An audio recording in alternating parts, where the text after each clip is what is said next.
सन 2006 में इनके जीवन में एक बदलाव आया। Because I had this trigger, I decided to avoid avoidance which I had lived the whole of my life. 2006 में जो ये घटना हुई, उस घटना ने इनको मजबूर किया कि ये हकलाने से मुंह चुराने के बजाय, उससे बचने के बजाय, gave me no problems for people to hear me. इस घटना के बाद इनके मन में ये डर एकदम दूर हो गया कि अगर मैं कहीं पब्लिक में बोलूं और मैं हकलाऊं तो लोग मुझे सुनेंगे, हकलाता हुआ तो क्या होगा। इस डर से ये आजाद हो गए और इसलिए उसके बाद से उन्होंने पब्लिक में भी बोलना शुरू किया। I looked on the internet to search for information because I became responsible for my own speaking. इस तरह से 2006 में इन्होंने पहली बार अपनी स्पीच, अपने हकलाने की जिम्मेदारी को अपने कंधों पर उठाने का फैसला किया। प्रायः हकलाने वाले अपने हकलाने का दोष की comfortable to use in public. Internet पर आपको कुछ ऐसी तकनीकें ढूंढने पर मिली जो हकलाने वाले व्यक्तियों के लिए बहुत मुफीद हैं और जो उनके लिए कारगर हैं। जो शब्द बाहर नहीं निकलते, उन शब्दों को हकलाने वाला कैसे बोल सकता है, ये तकनीकें यही सिखाती हैं। That was stage 3. First, the trigger. Second, the acceptance to let people hear me stammer. Third, take responsibility. This is going on. Have you talked about the trigger? What was the trigger? I have been asked to talk about the trigger.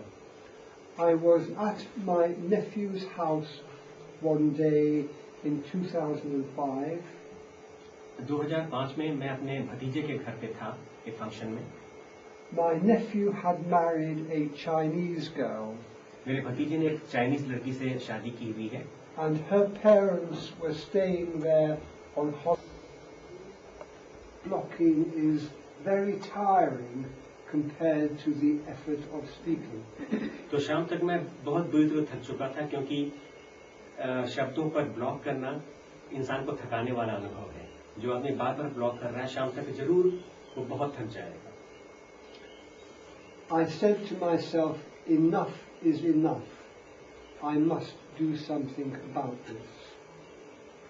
और तब मैंने शाम को ये फैसला किया कि मैं अपने हकलाने से परेशान हो चुका हूँ, इसको मैंने बहुत भोग लिया और अब मुझे इसको बदलने का कुछ प्रयास करना चाहिए। तो ये वो घटना थी जिसने इस चेंज को शुरुआत की। Low self-esteem and have little confidence in themselves. बहुत से लोग जो हकलाते हैं उनके मन में अपनी आत्म छवि काफी नकारात्मक और काफी छोटी होती है। उनके अंदर अक्सर इसी वजह से आत्मविश्वास का अभाव होता है। I was like that when I stammered for 60 or more years, and whenever I had to speak, I thought I was the lowest person there. Everybody else was more important. 60 सालों तक मैं खुद भी ऐसा ही एक इंसान था। जब भी कभी मुझे बोलने का मौका मिलता तो मुझे लगता कि मैं एक बड़ा छोटा सा इंसान हूँ और संघर्ष कर रहा हूँ बहुत बड़े समूह में बोलने का। When I had built up my own self-confidence with practicing techniques, बाद में जब मैंने स्टैमरिंग की जो विशेष जो स्पीच टेक्निक्स हैं उनका अभ्यास करके, our brain works is that when we form an impression, our subconscious mind tries to do everything it can to make that impression true. और जब हम बात करते हैं तो हमारे अवचेतन मन में जो विचार है, हम ये मान के चलते हैं कि वही बात दूसरे व्यक्ति के सुनने समझने को तैयार हो, लेकिन पहला इंप्रेशन जो है वो वही है जो बोलने से पहले आप क्रिएट कर चुके हैं। So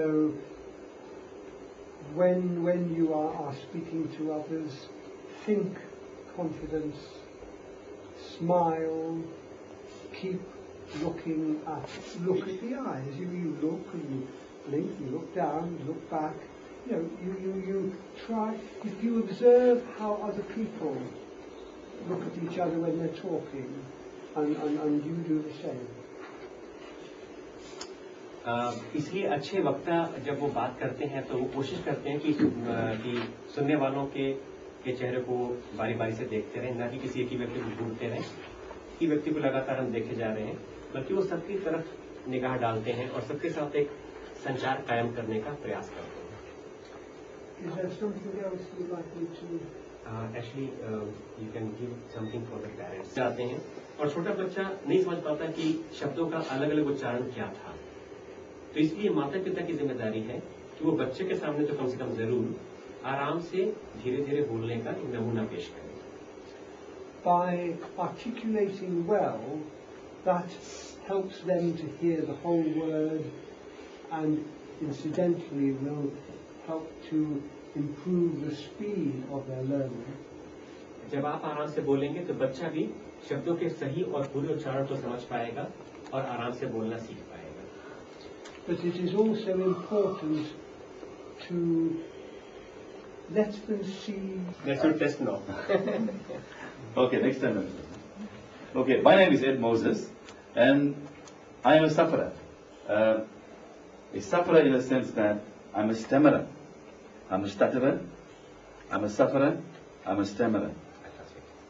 मेरा नाम एड मोसेस है और मैंने हकलाने की पीड़ा को झेला है। मैं हकलाता था और मैंने इसको भोगा है अच्छी तरह से। And as I grew up in life, I came to my teenage years, and I discovered my stammering grew worse and worse. जब मैं बड़ा हुआ और जब मैं टीनेजर्स की उम्र में पहुंचा, यानी 12, 13, 14 में, उस उम्र में मैंने पाया कि मेरी तकलीफ नाकाबिले बर्दाश्त होती जा रही। People call me the Nathod. Now, Nathod in Telugu is a stammerer. Nathod. लोग मुझे कहते थे नत्तोड़, और तेलुगु में जो कि उनकी मातृभाषा है उसका मतलब होता है हकलाने वाला, जैसे कहते हैं ना हकला हकलू, तो वही वर्ड था ये। And because of my condition, it drew me into the background. I was not a man to speak publicly. You will never find me up front. I was always a man who was working behind the scenes. That's what I preferred. और इन सारी समस्याओं की वजह से क्या हुआ कि मैं कहीं नहीं जाता था, मैं कुछ ना बोलता, चुपचाप जाके भीड़ में गुम हो जाता। कहीं भी जाता तो मैं एकदम जाके पीछे कोने में जाता। A school inspector. मेरे मन में बहुत तमन्ना थी एक अध्यापक बनने की, और सिर्फ अध्यापक ही नहीं बल्कि मैं स्कूल टीचरों का भी इंस्पेक्टर बनना मांगता था। And I followed this course of study at university. और मैंने ये जो विद्या है इसका मैंने अध्ययन किया विश्वविद्यालय में। But I was a loner. लेकिन मैं हमेशा अकेले रहता था। I preferred being alone. क्योंकि मुझे अकेले रहना ही पसंद हो गया था। Until age 25, 25 साल की उम्र तक my situation grew so bad मेरी हालत इतनी खराब हो गई that I decided कि मैंने let me make an attempt to overcome my situation. 25 साल की उम्र तक जब मेरी स्थिति इतनी खराब हो गई तो मुझे लगा कि अब मुझे कुछ करना ही पड़ेगा इस बारे में। At that time, I was studying to become a pastor. उस समय मैं एक पादरी बनने की जो ट्रेनिंग है वो कर रहा